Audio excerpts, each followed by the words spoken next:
nothing like it because it will slow down your momentum. Your paycheck can decrease. And there's nothing more exciting than bringing new people into the business. So let's get into some specifics. I'm going to give you guys some important steps and things that are really important to understand about recruiting. So the first one that we're going to talk about is this. Only do what makes you money. I know it's like you're probably thinking like, wow, Josh, like of all the things you could tell me, that's what you're going to tell me. But believe it or not, people in this industry do things that do not make them money all the time. And not only do they do things that don't make them money, they spend the majority of their time doing things that don't make them money. So only do what makes you money. And what makes you money in this industry is talking to new people, getting new people to take a look at your business. Like let's say you were working a sales job, okay? And let's say you're selling cell phones, just as an example. Your goal is going to be to talk to a certain number of people every day. Like, there's sales quotas. How many prospects did you talk to every day? You have to hit those quotas in order to sell the most amount of cell phones. And so network marketing is no different. You have to have almost like a daily quota or like a daily way of operating where you're going to be talking to a lot of people. You have to only do what makes you money, bringing in new customers, bringing in new affiliates. And the way to do that is by talking to a lot of new people. And so one of the steps, and this will be good for if you're brand new in the business or if you're a top leader. One of the steps is you have to remove all of your non-sales clutter. All of your non-sales clutter. Like there's a bunch of things that could be filling up your day currently that's not making you money. And to me, that's just clutter and you need to get rid of it.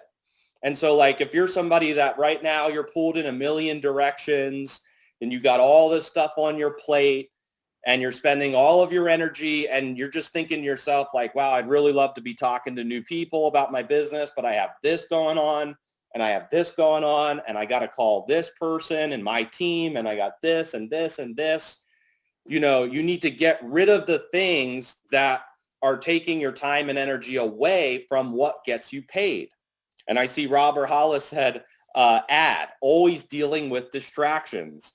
That's exactly right. If you're always dealing with distractions, you don't have time to talk to new people about your business. And so those are things that you have to immediately cut out. Because if you're going to be in the mindset of recruiting, you need to have dedicated time every day to just recruiting, just talking to new people, just creating exposures. And so there's, like in network marketing, there's this weird phenomenon where people tend to avoid recruiting. They avoid talking to new people and they get sucked into certain activities that don't make you money. And I'm going to talk about what some of those activities are. Researching. Somebody that is a constant researcher. They are always researching everything. People that are just planning and preparing, learning every product, researching every ingredient. Now, I'm not saying that don't ever do those things, but how much time are you spending on those activities? To me, those are all non-money making activities. I would never train my team to focus on those things. If I'm the upline, I want my team focused on exposures. I want them focused on introducing new people to the business. And so all of the things that take them away from that, like preparing to work, but never getting to the work, that's another phenomenon where it's like somebody's always preparing to work. They're the most prepared person.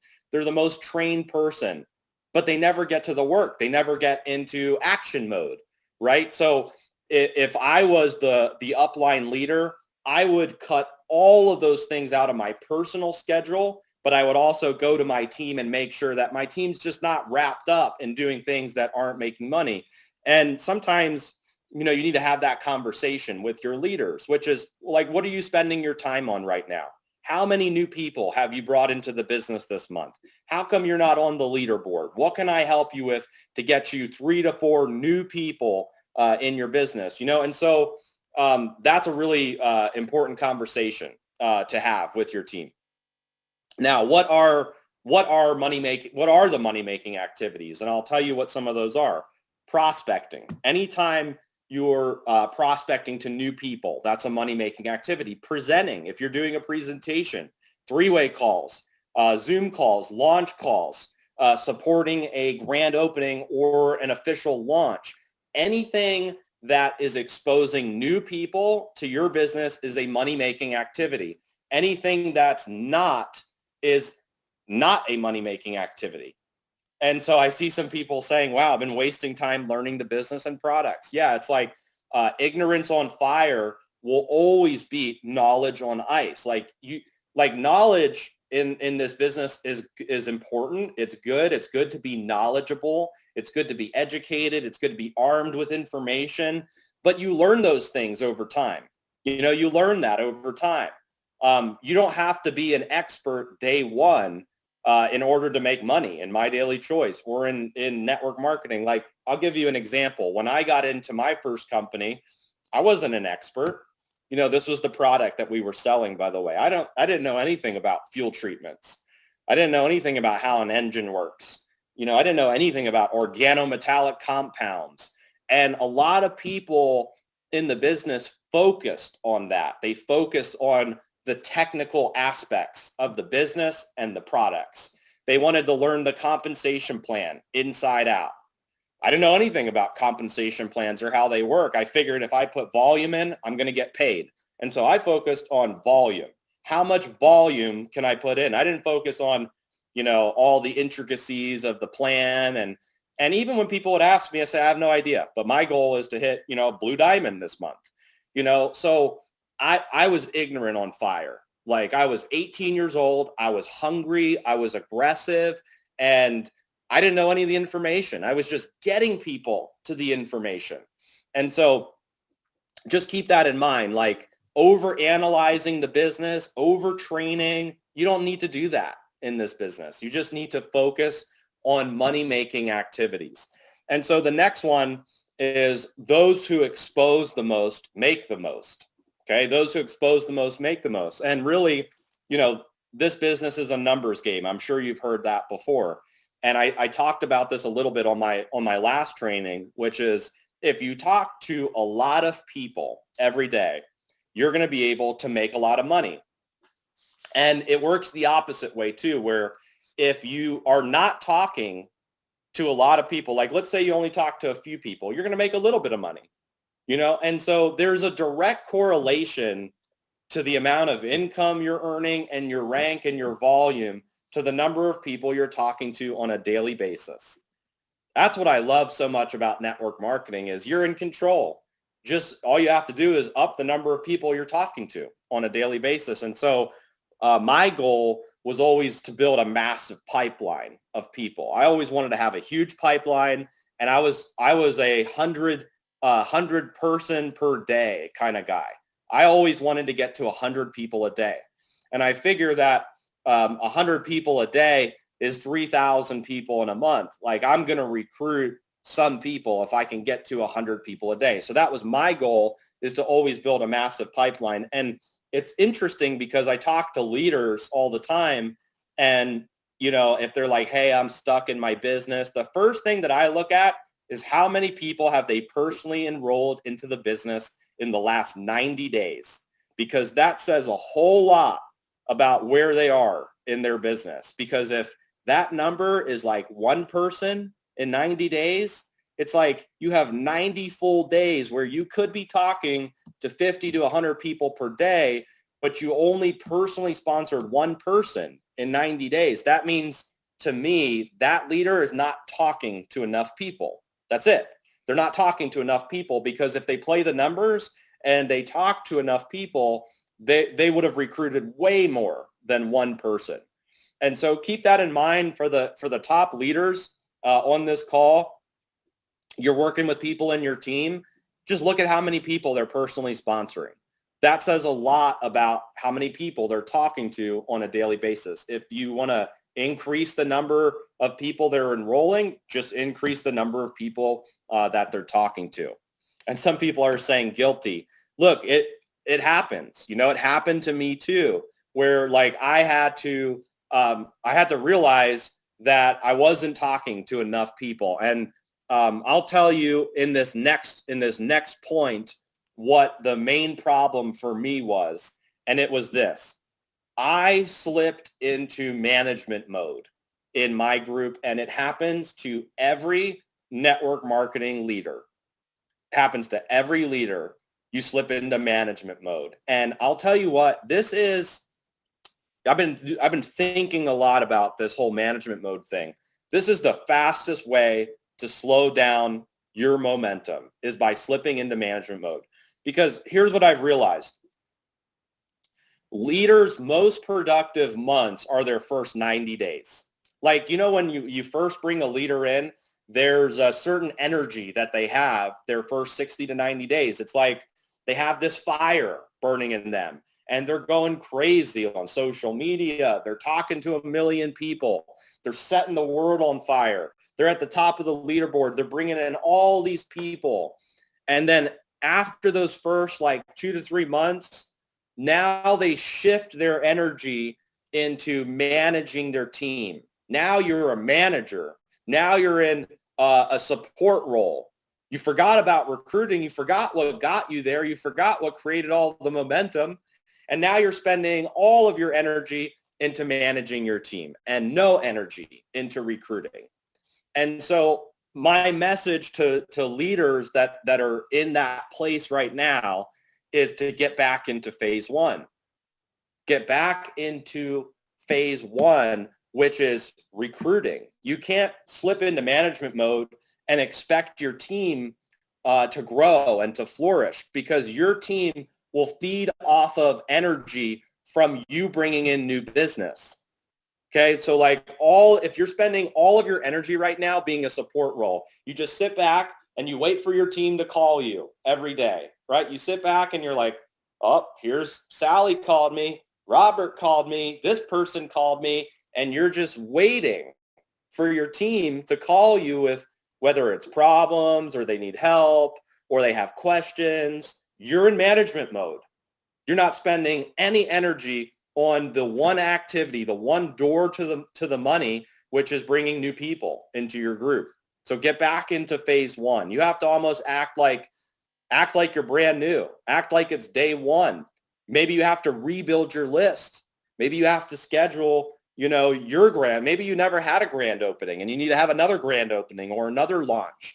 But it's almost like you have to create that fire again, so that you can start to have a new wave of momentum in your team. We talked about this on the last training, which was become a master sorter. And so where you spend, I'm not going to go into too much depth on this because we talked about it on the last call, but where you spend your time and energy is really critical. And if you master the art of sorting, you can recruit more people than people who are not sorting. And really, sorting is all about speed. It's letting people make their own decision. And so as you're going through the recruiting process, you're going to come across 3 different types of people. One person's going to be super positive. That person is entrepreneurial. They're excited. They love what they've seen. They're positive. They're optimistic. Those people usually are ready to go. They're ready to sign up. And you want to try to spend the majority of your time and energy working with people like that, people that have a fire, people that are positive, people that are engaged, people that, they saw a presentation, they see it, they're excited, they have high energy. Those are the people you should be spending your time with. Now, the second person is going to have a lot of questions. They're going to want to know everything. They're very technical. They want to know all the details. They have a gazillion questions. Those people aren't bad for your business, but they're very time consuming. And so my recommendation with those people is to send them into your website, let them get their questions answered, and ultimately let them make a decision for themselves. And then you will come across The third person, which is somebody who's negative. You will come across, when you're sorting, you're going to come across a lot of negative people. That's just the way it is, especially when you're brand new in the business. Now, as you rank up, as you make more money, as you become more successful, as you build a name for yourself, you come across less negative people, but early on, you come across more negative people. And so those are kind of the three buckets that I've seen as people are going to fit into one of those three buckets. Either they're positive, they have a lot of questions, or they're just negative and this is not for them. And so positive people, you direct them where to enroll. Questions, answer a few questions, send them to your website for more details. And then the negative people, you just skip. You don't have to fight with them. You don't have to prove them wrong. You have nothing to prove. Don't waste your time on people that are negative. I mean, if you try to convince somebody to join who doesn't want to join, now you got to convince them to work. Now you have to convince them to stay on subscription. Now you have to convince them to stop being negative. Okay, so those are really the three buckets. But the key is learning how to sort. It's all about speed. Talk to a lot of people and speed through them. Get them the information quickly and let them make a decision whether this is right for them or not. We talked about, I'm going to give you two more things that we talked about on last training because I want to expand on those just a little bit. But it's the next one is building a list. We can't forget the power in building a list. And what's interesting is when people first join, they build their list. But list building is not a one-time thing. And write this down if you're taking notes. List building is not a one-time thing. For some reason, people think that they're only supposed to build a list once.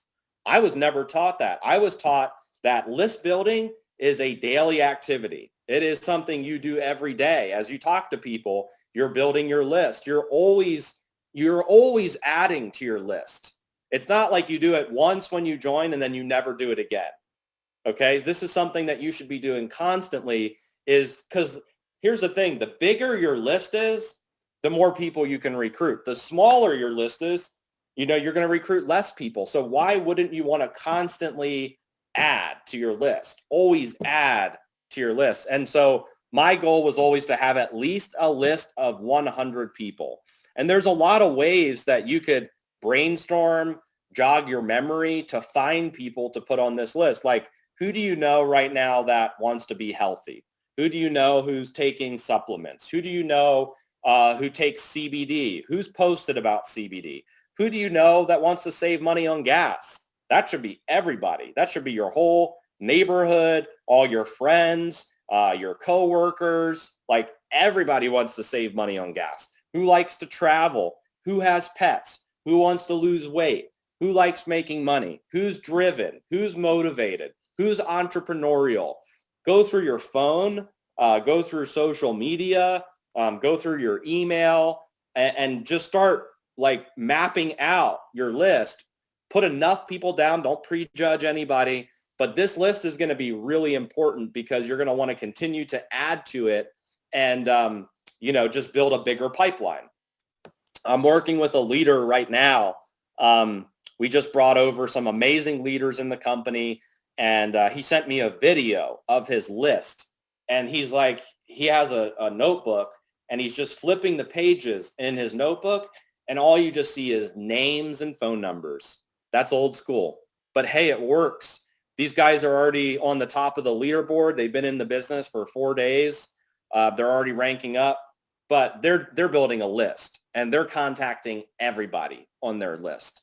The next one is schedule a grand opening. If you haven't had a grand opening yet, or you haven't had a launch, you've never done a Facebook Live or a presentation about the business, now is the time. You need to tell people you're in business. Like imagine you started like a McDonald's franchise.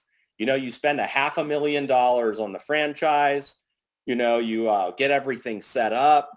You hire your employees. You get all your inventory. And then all you do is you open your doors. You don't have a grand opening. You don't tell people. You don't do anything. You just open your doors. A lot of people treat network marketing like that. They sign up and then they post their link once and that's it. That is the wrong way to build this business. You have to launch like there's no tomorrow. You know, you have to like get loud about your business. You got to tell people, you got to like scream it from the rooftop that you're open for business. You just started a business in MyDailyChoice. You got all these amazing products. You're open for business. Who wants to come make money with you? Who wants to come shop with you? Like, you need to get loud about what you're doing. And there's a lot of ways you can do that. Do a Facebook Live, do a live presentation, do a live stream, do a Zoom call. But the point is schedule it and invite your list to it.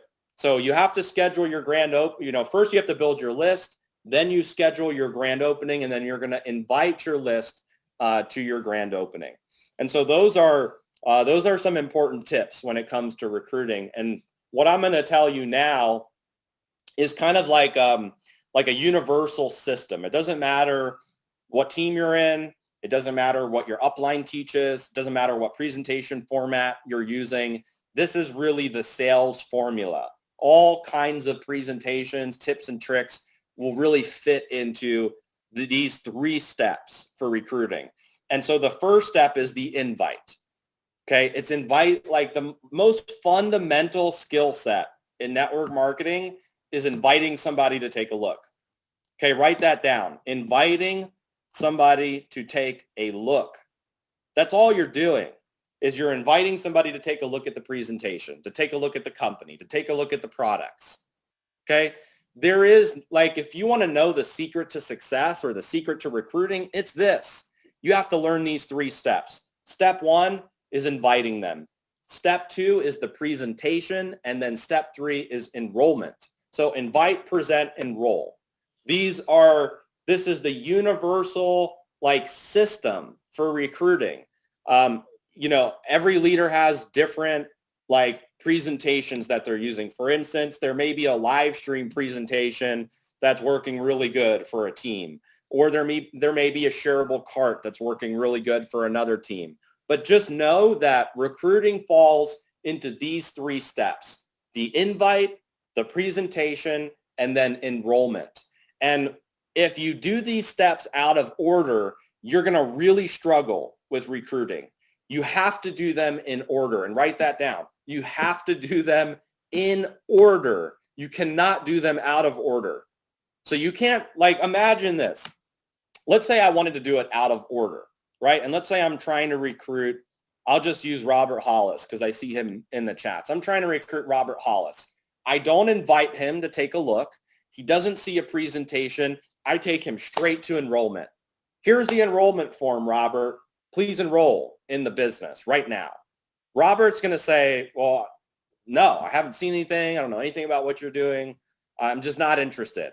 You know, like if you went straight to enrollment, you're going to like piss some people off because they're going to feel like you're spamming them. They haven't even expressed that they're interested. They haven't seen the presentation. You're just trying to slam them in. You're trying to get them to enroll right away before they've seen anything about the business. And it goes the same if you're just sending the presentation out to people. You haven't done the first step of inviting. People want to be invited. They don't want to just be slammed into a presentation.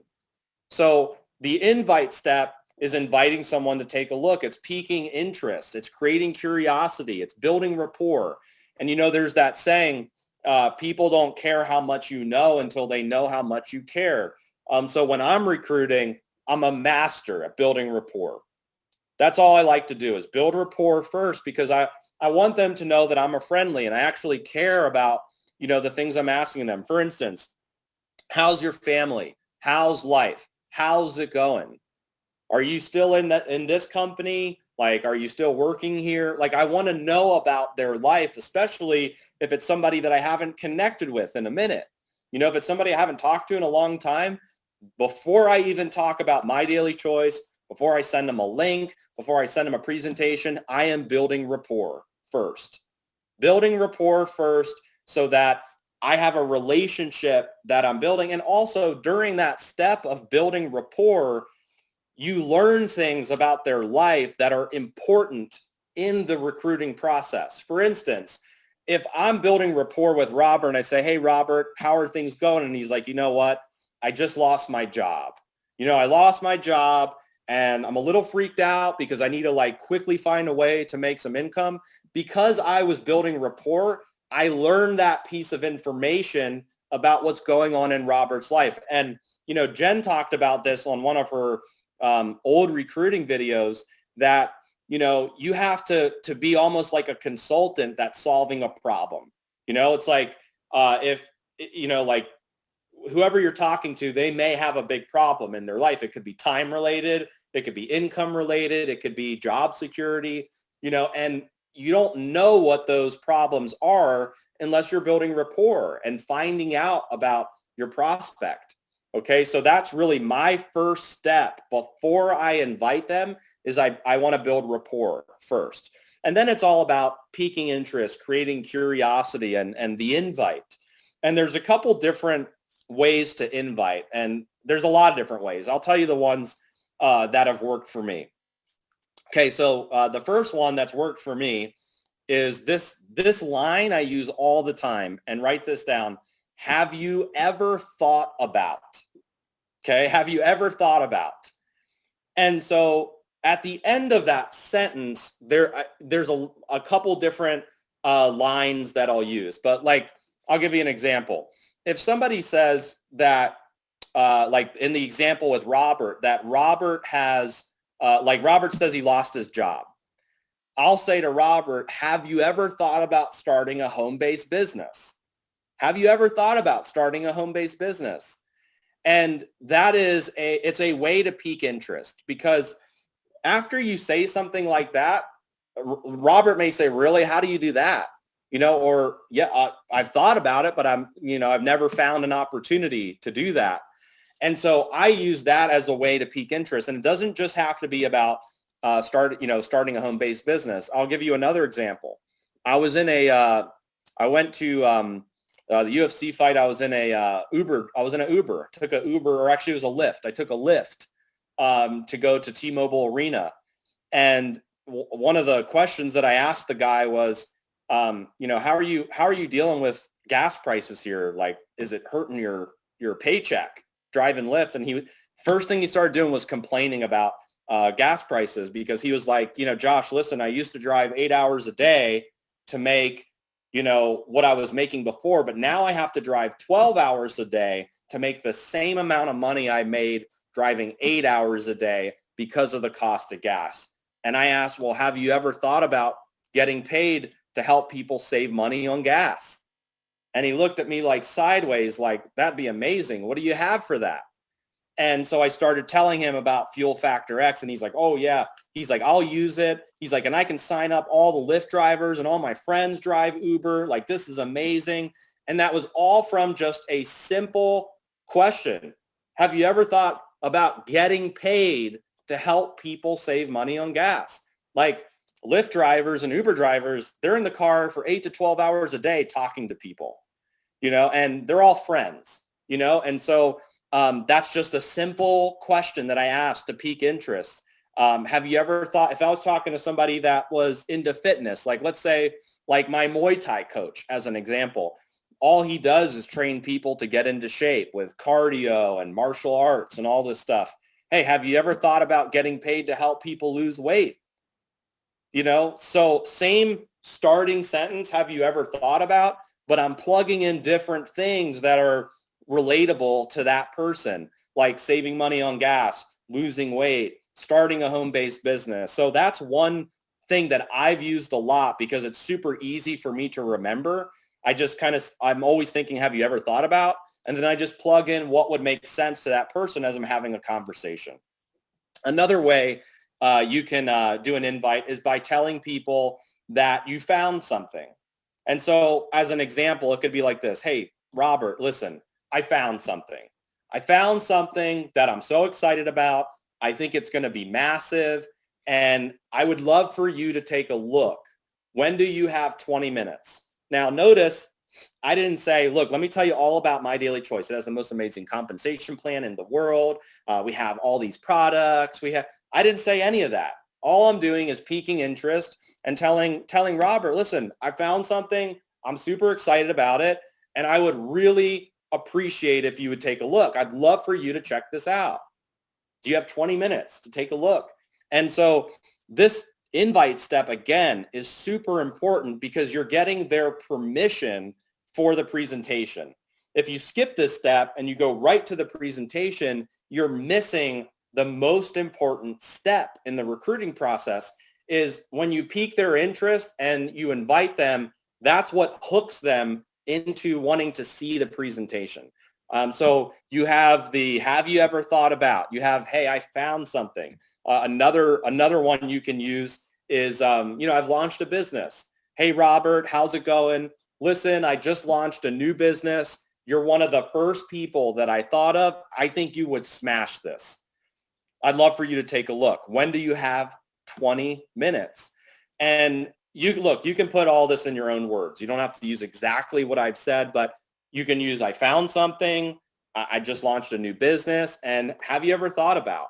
And the key, again, is making sure you're piquing their interest, you're building rapport, you're creating curiosity, and you're getting them basically ready to take a look. Now, once, the prospect will tell you, they'll say, yes, yeah, I'm ready to take a look, or yeah, I have 20 minutes. And then you move on to step 2. And so if they haven't told you that, then you don't need to move on to step 2, because there's no point in sending somebody a presentation who's not ready to, who wants to present to somebody that doesn't want to take a look? Or they're at least not telling you, hey, Josh, I want to take a look at this. So once somebody has told you that, then you can move on to step 2, which is the presentation. All right, so now there's 2 outcomes that come out of the presentation. One outcome is you can get a customer, somebody that just wants to, buy the products. And another outcome is you can get a business builder or an affiliate, somebody that wants to buy products, but also build a business. And so for me, when you look at all the tools and the systems that MyDailyChoice has, for customers, if somebody's more interested in being a customer, I want to send them into the MyDailyChoice corporate website, because in that website, that's where they can read about all the brands, read about all the products. That's where they can shop for everything. And so that's where I'm going to send the customer as the next step. And so after somebody has watched the presentation and they're like, hey, you know what, this is not for me. I don't really want to build a business right now. And I'm like, well, would you at least become a customer? Are there any other products that, what did you like about what you saw? Did you like the products? And so I'm going to send that person into the corporate replicated website. Now, business builders or affiliates, I'm going to send them into the video tour, the capture page, the video tour, or I'm going to send them the presentation through the MDC mobile app. Okay, so that's what I'm going to do for somebody that's more interested on the business side. And there's a lot of other formats for a presentation, not just these tools. Like, for instance, a live stream is a presentation. A live event, if it's an in-person event, I know Candace's team has done Super Saturdays and opportunity presentations in person. It could be a one-on-one. It could be an office meeting. It could be the grand opening or the official launch. All of these are formats of a presentation. But if you don't have any of that happening, then use the video tour or the presentation in the app. And so really your goal in this step is to get the prospect to the presentation, get them the information. And my mentor used to tell me, Josh, let the presentation be the presentation. And that always used to piss me off because, I wanted to tell them everything. I was so excited. I wanted to tell them all about the business. But really what works the best in this industry is letting the presentation be the presentation. Like you're the messenger. You're not the message. Let them watch the presentation because, your step is really after this, which is guiding them and directing them inside of the enrollment process. So you pique their interest, you invite them to take a look, they watch the presentation, and now you're into enrollment. And so the first question that I always like to ask, and I would definitely write this down, is what did you like best about what you saw? What did you like best about what you saw? Because I want to know what's getting them excited. If I don't know what's getting them excited, I may go down a rabbit hole talking about something that they're just not interested in. So I need to know what their hot buttons are. What did you like best about what you saw? And some will say a specific product. Maybe they say, look, it's the fuel factor X, saving money on gas. Or maybe they say, I really love the compensation plan. Or maybe they say, I really love the technology and the systems. And so whatever they say is what I'm going to relate with them about. So for instance, if I said, hey, Robert, what did you like best about what you saw? And he says, look, I really love fuel factor X. I'm not going to say, well, let me tell you about cosmetology. And he's like, well, I'm really interested in fuel factor X. Well, let me tell you about CBD, and I'm trying to tell him everything about something he's not interested in. He's telling me, Josh, this is what is getting me in the door, and I'm focused on something completely different. That's why people have trouble recruiting in this industry. These are, like, if you were to break recruiting down as a science, these are some of the things that will make or break the difference. What did you like best about what you saw? And Robert says, I really love the fuel factor X. I want to relate with him about this product. Robert, I love fuel factor X as well. Let me tell you what this has done in my vehicle. I went from 14 miles a gallon to 19 miles a gallon. I got an extra 25%. I'm saving $20 to $30 per fill up. And then Robert's like, oh my God, I can't wait to get my hands on it. And so I'm relating with him about what he said he liked best. Or he says, I really like the comp plan. I start talking about the comp plan. Let me tell you why I love the comp plan. We get paid weekly. There's 7 different ways to get paid. What I love is that the company's paying up to 85% of business volume, where most companies don't pay anything close to that. Or Robert says, I really love all the systems that you have. Let me tell you how the systems are helping me in my business. I came from another business where there were no systems. I come over here to MyDailyChoice. I get all this stuff, capture pages, shareable. I get everything for free. My team, one of their biggest things that they love is that the company doesn't charge for systems, right? So you're relating with what the prospect tells you that their hot button is. And, I see this a lot in network marketing where, like, when I've done 3-way calls with leaders and top leaders, 7-figure earners, the leader is focused on something that the prospect is not focused on. They're not focused on the same thing. So you have the prospect telling the leader, hey, this is what I'm really interested in. And the leader's totally focused on something else. And so you have to relate with your prospect. And then really the last step is now you're guiding them and you're directing them to enrollment. And so, it's, hey, are you interested in being a customer or affiliate? Are you ready to become a customer or affiliate? And one of the things that people mess up in this step is they start beating around the bush. What do you think? Don't ask them what they think. How are you feeling? Remember, you have to have posture when you're recruiting. You have to have posture. You have to have confidence. You have to have massive belief. Don't ask people what they think. Don't ask people how they're feeling. Ask them if they are ready to become a customer or an affiliate. For me, when I'm recruiting, I want to know if they're ready. They'll tell me if they have questions, but I want to know if they're ready. And as soon as you start saying, how are you feeling? What are you thinking? And now you've got them into think mode. They're thinking about all the questions they didn't have because you're asking them, what are they thinking? You want to ask them, are you ready? You ready to get started? And that tip alone, if you tweak that in your recruiting process, you will recruit way more people into your business, because a lot of people are asking people what they think and how are they feeling. And, you just need to ask people after you've asked them, what did you like best about what you saw? Then it's, hey, are you ready to get started? After you related them, are you ready to get started? And believe it or not, when you ask people that with confidence, they will tell you, I'm ready to get started as an affiliate. Where do I go?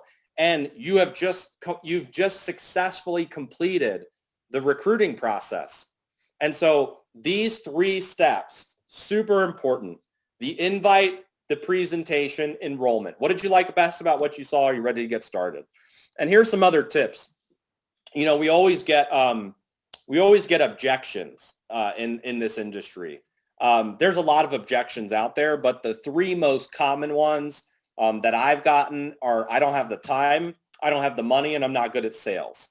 Those are the three. You can throw a comment in the chat if you've gotten one of those three objections before. I'm sure you have. I don't have the time, I don't have the money, not good at sales. And so when people say those things, usually they don't understand network marketing yet. Seasoned leaders, you'll never hear like a six-figure or seven-figure earner say those things. These are only people that maybe have had a bad experience with network marketing, or they're currently working a job. They just don't really understand the industry, because if you understood the industry, you would know that like this is a business that can give you time.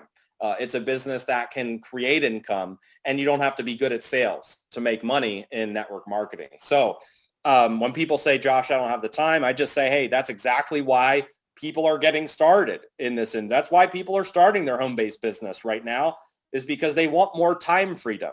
And when you help people realize that, it's like a light bulb goes off.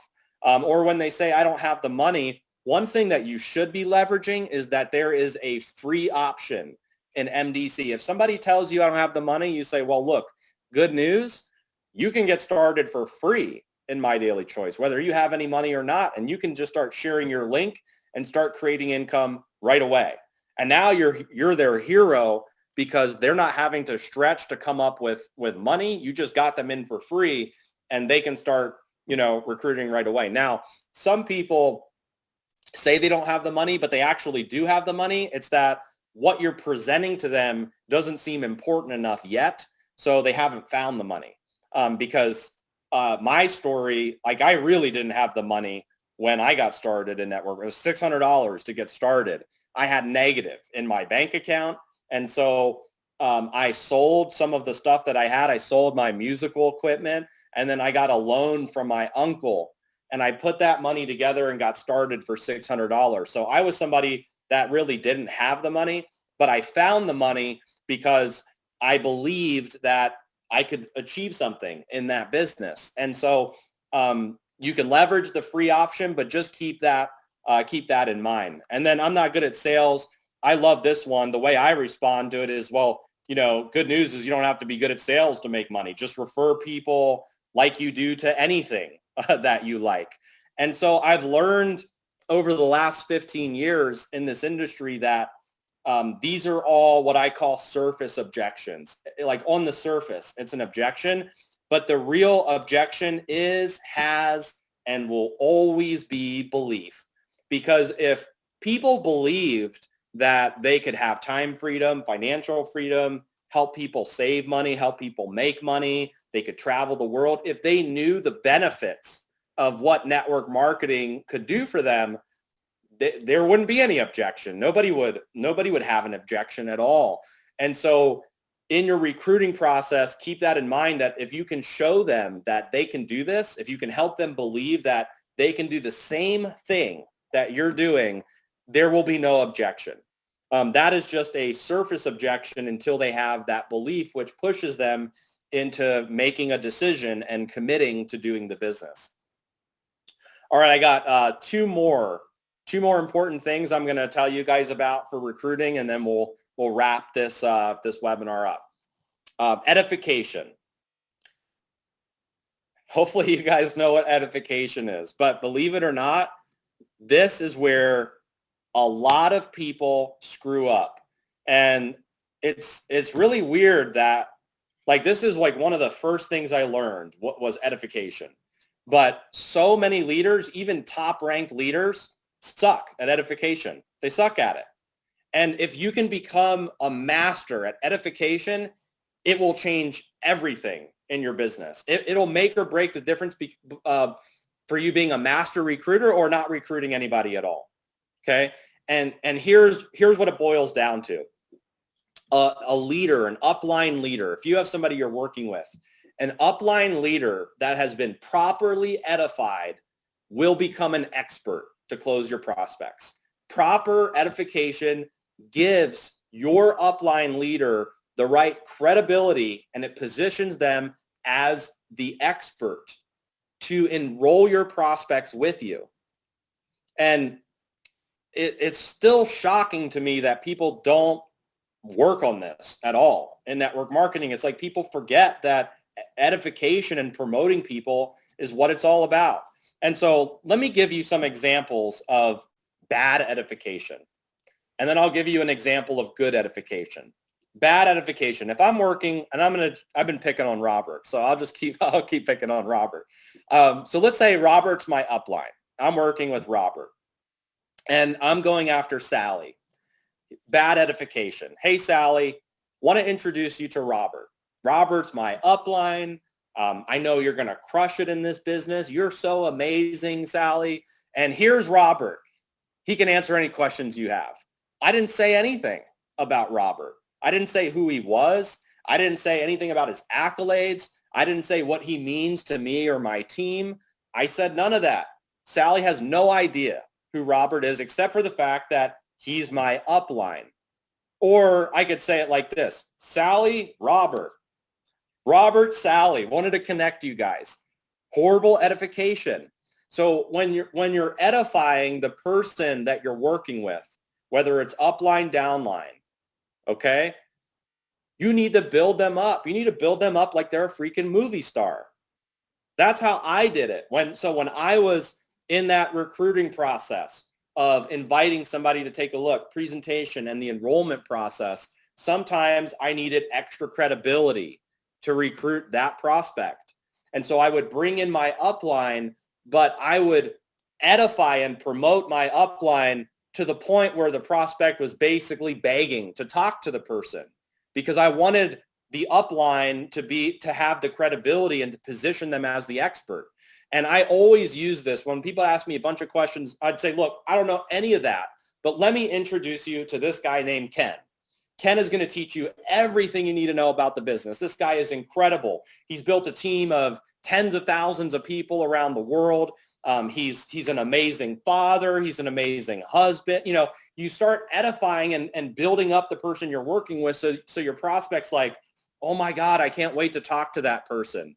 And so who is the person you're working with? Where are they from? What kind of success have they had? Why did you join with them?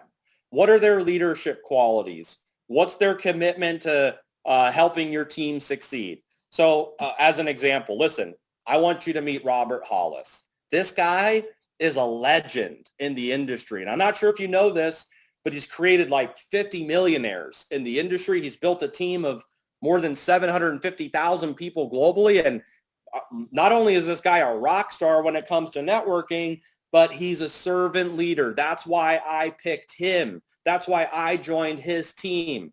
He takes everybody's phone calls. He does weekly trainings. He's 100% committed to helping us blow this thing up. And I want to introduce you to him. If I edified Robert like that and you were the prospect, you would be much more inclined to want to talk to him. But the problem is most people spend zero time on edification. They forgot that that's like one of the most important fundamental basic skills in network marketing is edification. And if you're an upline leader, you know, you're going to edify your team back. So if I did that with Robert, Robert's job as the upline is to now give me edification, because now the prospect will realize there's credibility. It's like third-party credibility from the upline. And now that person just gave me the credibility that I needed, that I was lacking with my prospect. And so edification is super important. You have to, like, if you're working with people, you know, and your upline and your team's using you for three-way calls, you have to master edification. The next thing is follow-up. Let's talk a little bit about follow-up, because this is one of my secrets to success, is I'm a master when it comes to follow-up. And here's the thing that I learned, and write this down if you can. Not following up is costing you a fortune. It's costing you a fortune. I can't tell you how much money you're losing by not following up. And here's why. 2%, okay? 2% of sales are made on the first contact. The first time you talk to somebody, 2% of sales are made. So that means you have a 2% chance the first time you talk to a new prospect. You have a 2% chance. If you're closing people on that first attempt, amazing. But 2% of sales are made there. 3% of sales are made on the second contact, the second time you reach out to a person. And then you go to the third time you contact them, 5% of sales. So you went from 2% to 3% to 5%. Notice how each time you're talking to somebody, your chances are increasing. The statistics go up. So you went from a 2% chance to a 5% chance. Then the fourth time you contact somebody, it goes to 10%. 10% of sales are made the fourth time you contact somebody. And then the 5th to the 12th time, so 5 to 12, the 5th to 12th time you contact somebody, 80% of sales are made there. 80%. That's a big difference. So 2% the first time you contact somebody versus 80% the 5th to 12th time you followed up. And so when I say follow-up is costing you a fortune, it is, because 90% of people give up after the first attempt. First time you contact somebody, after that, you never talk to them again because they didn't sign up or they weren't interested at the time. I don't stop following up until somebody blatantly tells me, no, I'm not interested. And even when people tell me, no, I'm not interested, I'll hit them again. I'll give them 6 months and I'll contact them again because I know that times change for people. So, maybe it wasn't the right timing for that person right now, but 6 months later, it could be perfect timing. And so I kind of have two pipelines. I have a kind of like a short-term pipeline and then a long-term pipeline. Short-term are all the new people I'm working on. And in my long-term pipeline, these are people I've already contacted and I'm scheduling when I'm going to follow up with that person. That could be 3 months later. It could be 6 months later. And I'll tell you, one of the new leaders in the company that's lighting it on fire, I met him 9 years ago. 9 years ago, I met him. And at the time, like we were just getting MyDailyChoice off the ground. I stayed in touch with him, followed up maybe 2 or 3 years later. Wasn't a good time for him. He was doing other things, followed up again. 9 years later, he joined the business, setting it on fire now in MyDailyChoice. But I stayed in touch with him for 9 years. Okay, 9 years. Most people give up after the first contact. Plain and simple. 2% of sales are made in the first contact. So after you've contacted them once, you cross them off your list.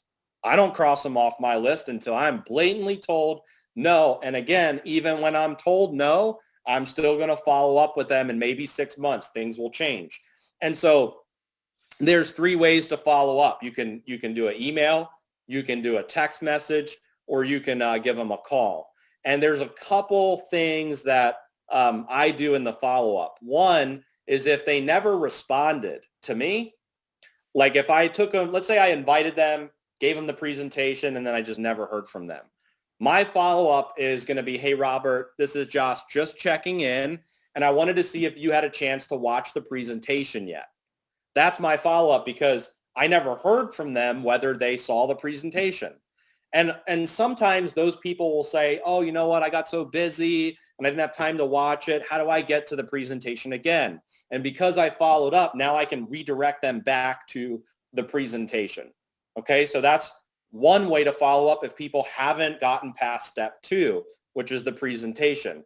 Now, if people have gone through all the steps and maybe it just wasn't the right time for them, I'm just checking in to see how things are going.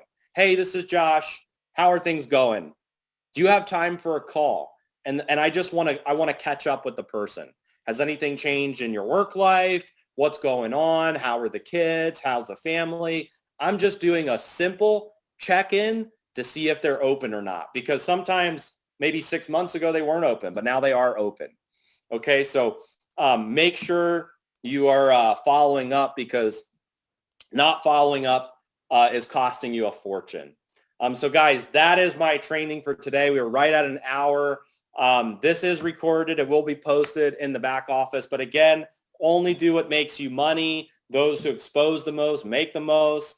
Don't slip into management mode. Become a master sorter. Build a list. Schedule your grand opening or your launched event. Make sure you're using this universal system of mastering the invite, the presentation, and then enrollment. Don't forget how to handle objections, the 3 objections we talked about. Become a master at edifying both your upline and your downline. And make sure you're following up, because if you're not, it's costing you a fortune. So thank you guys again for attending this training. We'll see you guys tomorrow on the corporate webinar. So make sure you're there for that. We've got some really exciting announcements and things you will not want to miss. So thank you guys again. Love you all. And see you guys tomorrow on the corporate webinar. Recording